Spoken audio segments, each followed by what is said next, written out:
Alright, what's going on, guys? We're back with part 3 of my in-depth look at my hip-hop CD collection. Last time we left off with LP, Cannibal Ox. We were running into the whole Def Jux situation. So to continue off of that, we have Cannibal Ox, the F Word EP. Incredible EP. It has two of my favorite Cannibal Ox tracks. It has Life's Ill and Metal Gear, both of which were left off the Cold Vein. Metal Gear especially. Vord Omega has an incredible performance on that one. This one's kind of an oddity. Return of the Ox. It's a live mixtape / album that they did.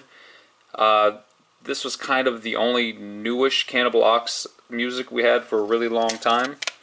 It's not that great, to be perfectly honest, but it's kind of a collector's item, I guess, just something to have. They came back years later and they released Blade of the Ronin with no production by LP, sadly. It's still a solid album. There's not nearly as much Vordul on here as I would like. It's mainly a lot of Vast Air. Like I said, I'm a Vordul fan. I'm a Vordul guy. I really like Vordul, and he just wasn't on here enough for me, but it was still a solid album. Not obviously not as good as the Cold Vein, but solid all the same. Look Mom, No Hands, Vast Air solo debut album. Another solid album. It didn't live up to my expectations initially, just because the Cold Vein had set the bar so high. But in retrospect, it's a really solid album. Features from MF Doom, Vordul's on there, Poison Pen, Aesop Rock, Sadat X, Blueprint. It's a really solid album. It's aged fairly well. It's a good one. A lot of people did not like this one. I think this was the point where people started to notice that Vast was slipping lyrically. I actually really enjoy this one. No, lyrically it's not his best performance, but this is a solid record all the same. Like, just front to back, you can just kind of put it on, let it play. Mighty Might, Vast Air, it's an interesting combo.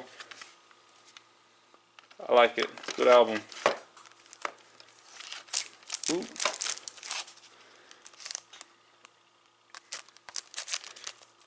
Vast's later albums are all fairly solid. They're not bad, they're not great, but if you're a fan of him as a rapper, a lot of people do not like where he went in his career musically. And I understand that he does have some performances that are less than stellar. I don't know. I guess I'm good at just kind of tuning that voice out and just appreciating what I have there in front of me, and I appreciate Vast music. This one, I think it's Vast Air and Carnage, I believe, as a duo. This is actually a really solid album. Really solid album. Great production, great rhyming, great chemistry. Very underappreciated album. I would highly recommend that one. Vordul's debut album. This is another solid album. It's not a great album, simply because as much as I like Vordul, having him by himself for 13 tracks is a lot. He has a very monotonous style, not in a bad way, but just the way he delivers his rhyming, his flow, it's very monotonous, and it just kind of wears thin on this album.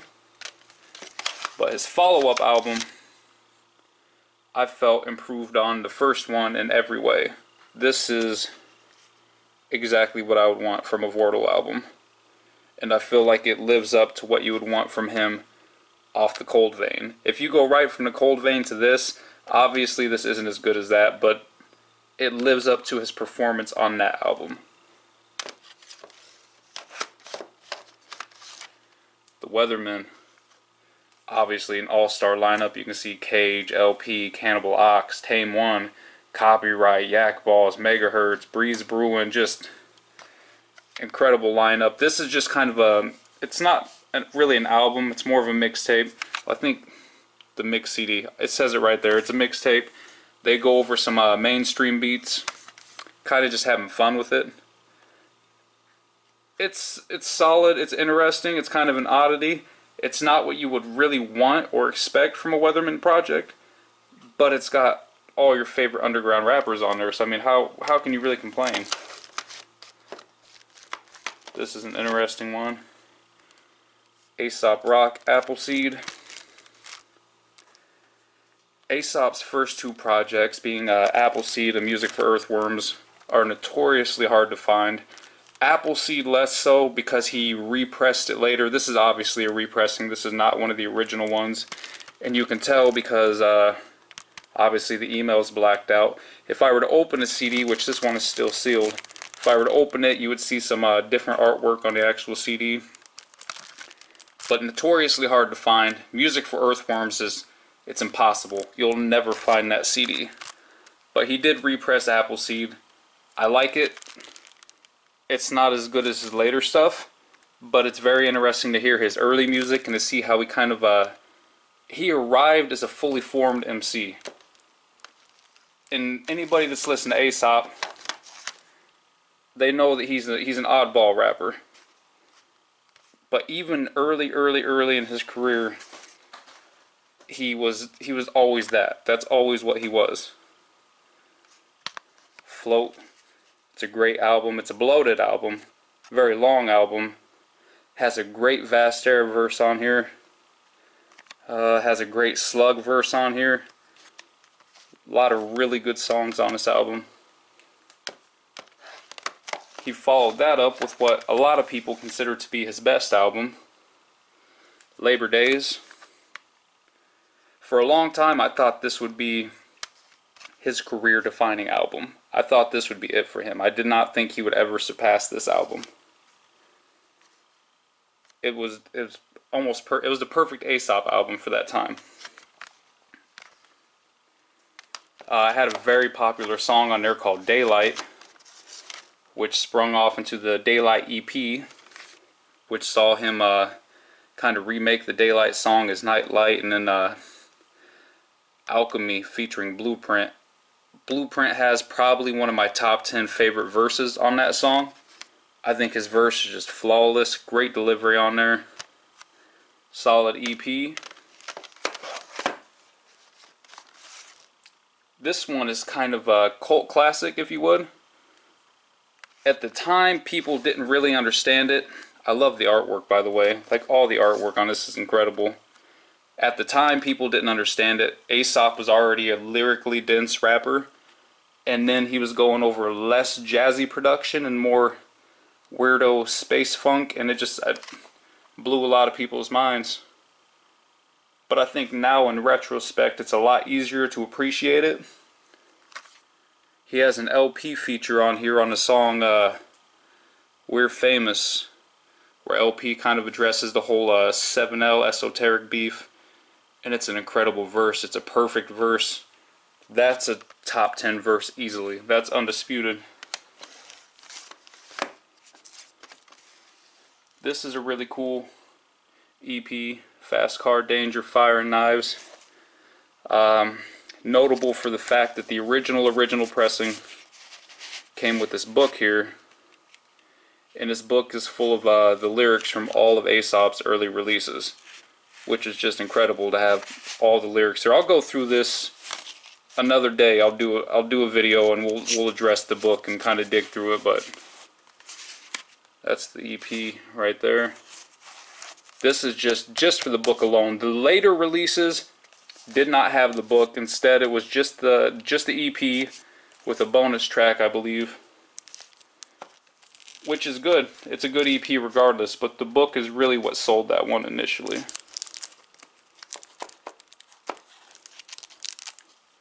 None Shall Pass.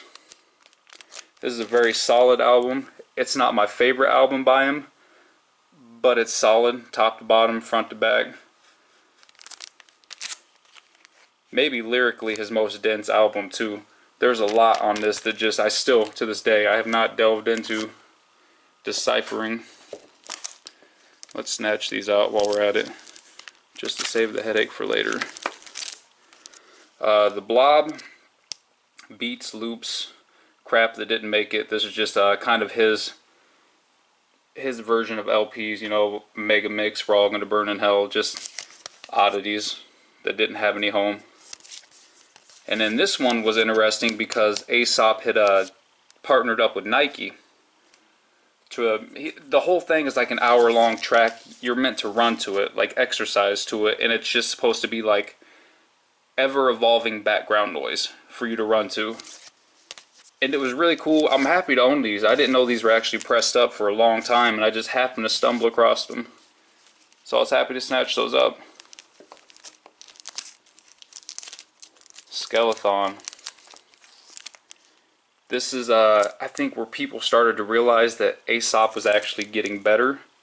A lot of people had assumed he had plateaued on Labor Days, and then he came out with this, and it was just incredible.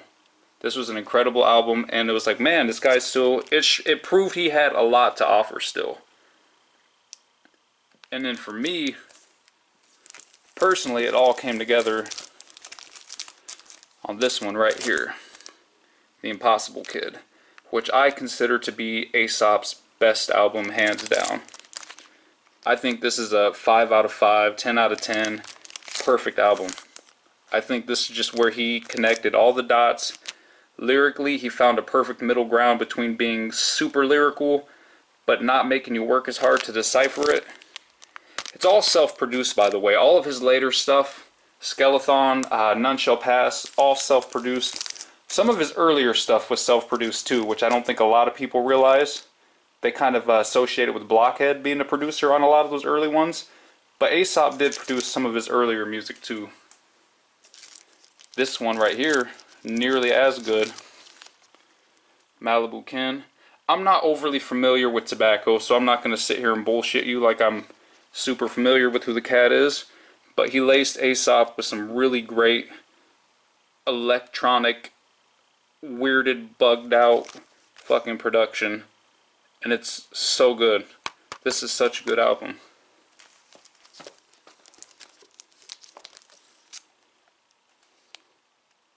Who did he do this? Rob Sonic right there on the front. Aesop and Rob Sonic. This one I wasn't a huge fan of. This is an okay album. It didn't really connect with me. I did not feel that the production lived up to the lyricism. Thankfully, they fixed it on their follow-up. Right there. That album delivers on everything that you would have wanted out of the first one. Great production, great rhyming, great chemistry. Very, very solid album. Oh, here's a hot take. Here's a hot take. That's a classic album. A lot of people don't like this album. Aesop had teamed up with Kimya Dawson, who was a quirky folk singer from the Moldy Peaches. She makes kid music too.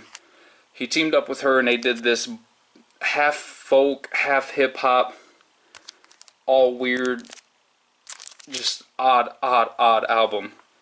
But I love it. And this was the first time where Aesop really started to not dumb down his lyricism, but he started to refine it a little bit. And it became easier to understand what he was trying to say, and he made a lot of improvements as a storyteller on this album. And I just feel like, man, his chemistry with Kimya is undeniable. They have beef now. Kimya actually just released a track dissing him, and it's really good, surprisingly. But yeah, we're probably not going to ever get another Uncluded album.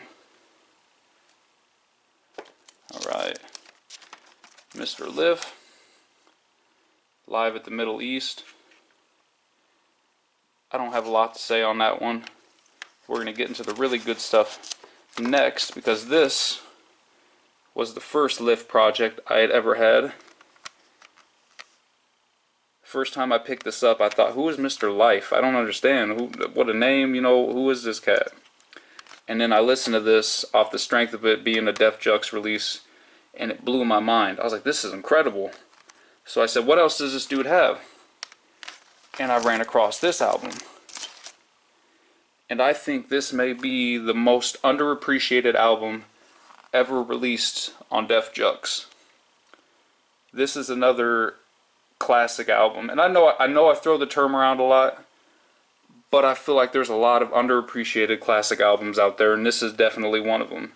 This is just everyman rap. This is 9 to 5, struggling to get by, everyman rap. And Lif is such a dope rapper. He has such a dope, unique style. That being said, the follow-up album, which I would have thought would have been even better. If I remember correctly, there's more LP production on this one. I really didn't like this album. And I remember going to a show. Lif had performed a show here, and I went to the show, and it was an awful performance. He was in such a bad mood.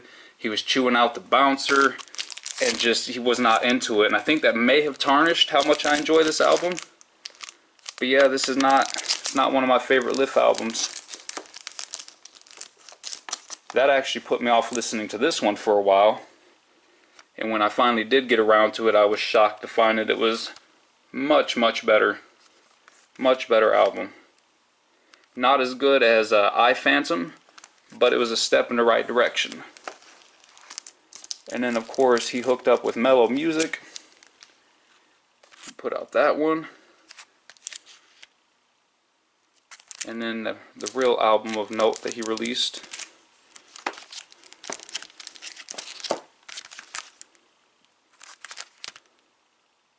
There's going to be a lot of debate on how to pronounce this dude's name. I call him L'Orange myself. Some people call him L Orange.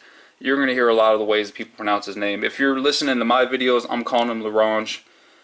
He's an incredible producer. Mellow Music's put out a lot of projects with him, and he hooked up with Lif, and he did this one. And again, it's no I Phantom, but this is still a really good album. It delivered on what you would want from that collaboration. The Perceptionist. Solid group album. Another solid Def Jux release. We're going into one of my favorite rappers right now.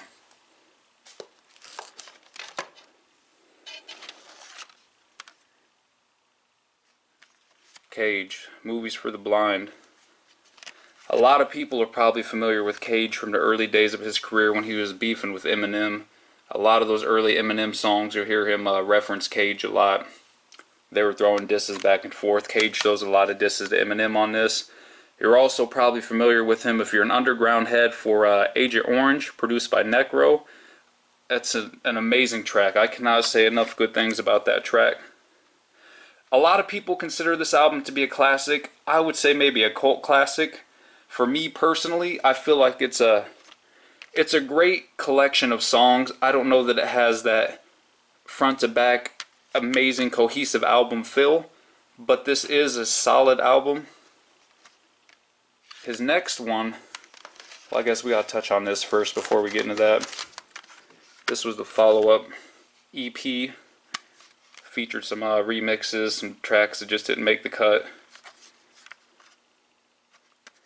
His follow-up album, though, when he jumped ship to Def Jux, is where I really I fell in love with his style. And Hell's Winter, it's another classic Def Jux album. And the storytelling, the concepts, the production, the rapping. This might be a top 10 album for me. I like it that much. And I also found it at the right time in my life where I just connected with it. And I'm telling you, he has some great conceptual records on this track. A lot of great storytelling on this album. Excuse me. A lot of great storytelling and conceptual tracks on this album. This album was hated on quite a bit when it came out. It found him shift. I'm not going to say like a punk rock aesthetic, but it was definitely more of a rock influence. But I really like this one. This might be one of my favorite Cage albums. I think it's very slept on, very underappreciated.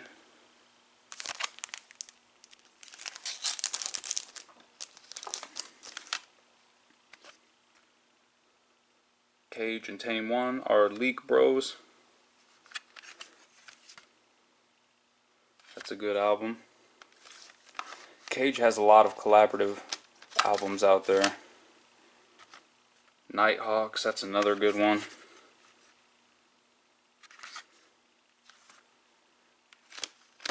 This one. Ludacris, it's a Ludacris album. Smut Peddlers. Cage has done a lot of wild shit throughout his career. I mean, look at that cover. Just look at that cover art for a second. The album title is Porn Again. I mean, that tells you everything you need to know about it.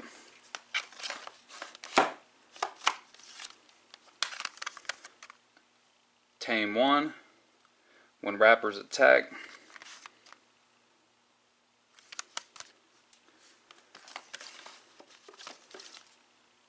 This is a really good one too. This is a solid album. I would recommend that. If you're looking to get into Tame One, I think that's a good starting point right there. Hangar 18. I like this album. It's weird. It's not strictly, I mean, it's a hip-hop album, but it's a very electronic hip-hop album. But the rapping on it's incredible. It's a very, very technically sound hip-hop album. And then we'll be running into Dizzy. It looks on the next shelf. Dizzy Rascal, Showtime. I don't even know if I've listened to this one. I think I just picked it up not too long ago. I know I've listened to the other albums of his I have in my collection quite a bit. This one I don't think I've spent any time with. So alright guys, that's another shelf down. Looks like next time, pan over, we will be getting to some more Dizzy Rascal. We got Cool Calm Pete, a lot of C-Raised Walls to go through, RJD2, finishing off our Def Jux run, and we're going to be heading into Blueprint. I love Blueprint. Hopefully you guys are hip to who Blueprint is. But yeah, that's next time, guys.